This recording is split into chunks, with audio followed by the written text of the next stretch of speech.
I was planning on making a totally different video this week, but I'm kind of stuck at home without a car at the time of the recording, so I give you this. Cats. They are really good practice for photography. They don't stay still, they are small and hard to focus on, they can't understand any human language. If they like you, they're just going to follow you around rather than stay still for 3 seconds so you can get the shot. Therefore, if you can get a good image of cats, you're ready for damn near anything. There's also way too many of them without homes. Being a foster parent for a bunch of cats, there's not too much I can do further than what I'm already doing, but I can give some tips for people who want to work with cat rescue organizations and photograph cats. It's some good volunteer work, and it's pretty important. Yes, I know there are plenty of humans starving that need help too, but we can't leave the cats, dogs, and wildlife out to dry because of that. All good work has value. This is aimed at people who have some experience with a camera, at least. If you'd like, I'm going to be teaching a class in the San Francisco Bay Area about photography in general. It is 6 hours over the course of 2 days. I'll be teaching the fundamentals so you can start shooting in manual mode. Also, you'll learn about technology, composition, and lighting. Second day is all post-processing in Capture One, software used by commercial photographers for medium format equipment. Might as well start with the best. If you're interested, I will have some info in the description below. If you take my class, you'll be more than ready to photograph cats, or really anything else, as it is essentially the basics plus. This video isn't meant to be a super comprehensive lesson, just some tips I've picked up over the years. First, some not so technical tips on photographing cats. The first bit of advice: ditch the phone and focus on making the image unique and compelling. If you are watching this, it is assumed that you have something to take photos with other than a phone. Phone pics are commonplace and all kind of look the same due to always using about the same focal length equivalent that is not really the right tool for the job. The wide aspect distorts the animal's appearance, and it's harder to produce an interesting composition that's more than just a head or full body shot while isolating the subject. If you're showing off an animal for adoption or product or really anything, you want to draw the viewer's eye in. If you can get a wow out of them with a colorful, detailed, but still informative shot, they're going to be more interested in the animal from the get-go. The image is going to stick in their brain longer. This is especially important for common pattern cats, your black, orange, tuxedo, etc. Cats that don't usually stick out much against, say, an in-demand cat like a Siamese or a Maine Coon. This goes into the next bit of advice. Second bit of advice: capture their personality and specific physical traits. Figure out the cat's traits. Are they regal, meaning they have great presence with color, pattern, and size? Are they playful? What about quirky or kind of weird like Brian? Try to capture those behaviors. Prospective adopters are going to see the photos, but they may read the description. So show them something that will get them to read the description of the cat's personality. It is often really hard to get a good image of a cat in action, but that one shot you do get will be well worth it. Even if it isn't the greatest composition from a technical standpoint due to the cat's tendency to not stay still, a unique image that captures the cat's personality is gold for getting them adopted.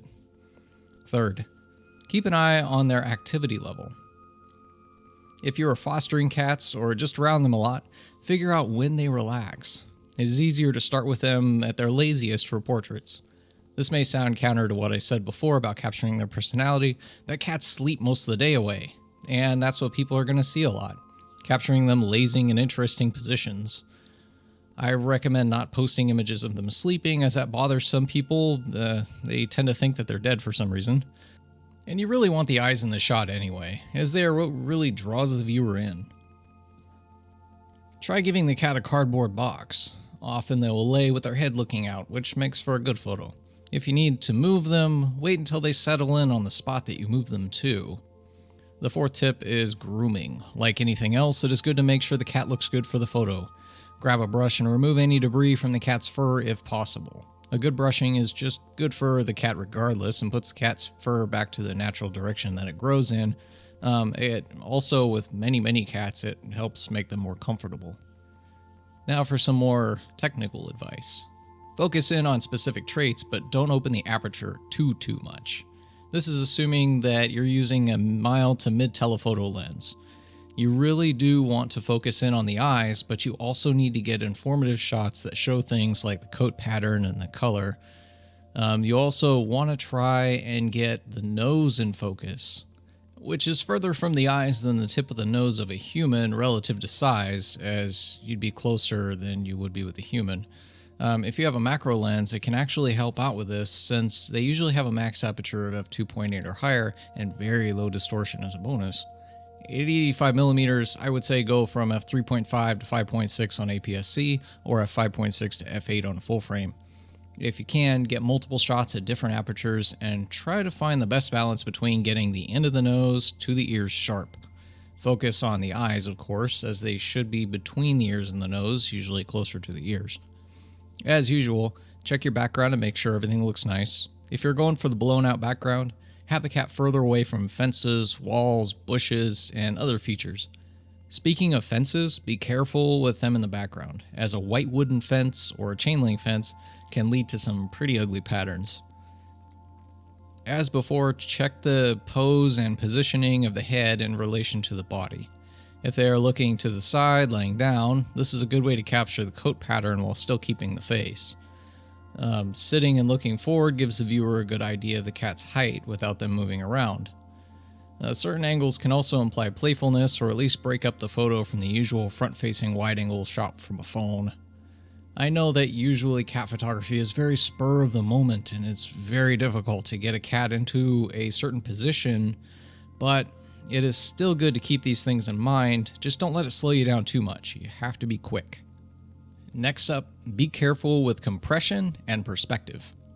One thing that I have noticed is that shooting cats at 100mm APS-C or full frame, compression characteristics are the same on both, does generally make them look a little fatter than they actually are. Even at 85mm, Sunny, aka Heartboy, his face is looking a little chubby straight on, while here at 50mm, I would say this is a much more realistic look for him. Much more like he actually looks. He's not fat.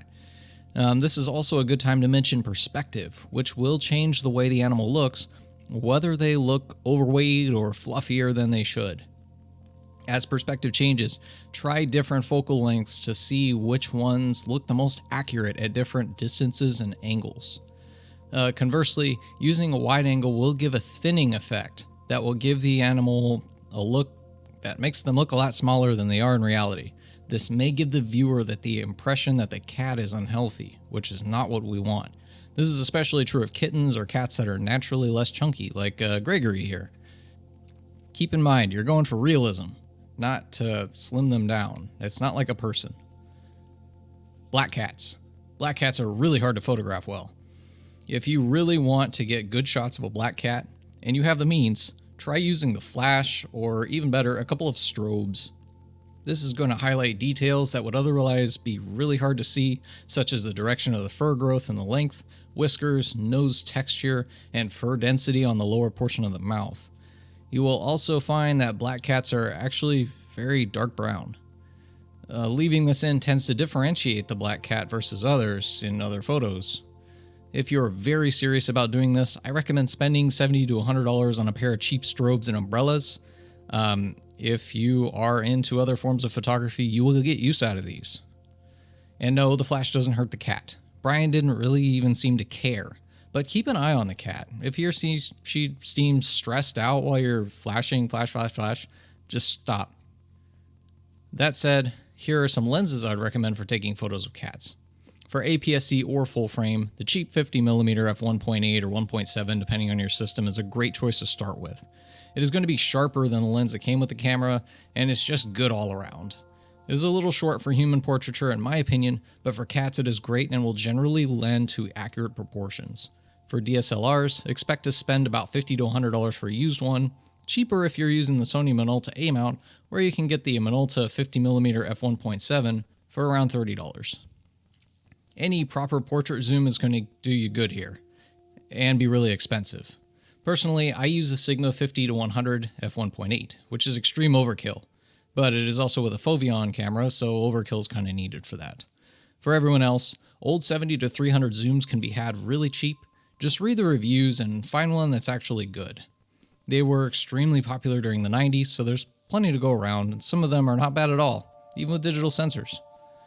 If you are already into nature photography, you can give long zooms a shot, but the aforementioned compression issues may come up. If you have these kinds of lenses, chances are you're already familiar with this. I know some people may disagree, but I recommend against using manual focus lenses for most people, unless you are already really good with them. And I mean really good. You're tracking an animal notorious specifically for not standing still. They're going to move out of that focusing plane real quick, and it's just going to get really frustrating. Please note that if you are using a bridge or compact camera with a smaller sensor, your real focal length will be hugely different from the with ILCs. These vary wildly in quality, including distortion and compression characteristics. For example, this photo of Brian was taken with a bridge camera with a very, very small sensor at 11 millimeters, but still accurately renders his proportions. On that camera, 11 millimeter focal length is the quote-unquote equivalent to a 54 millimeter lens on full frame.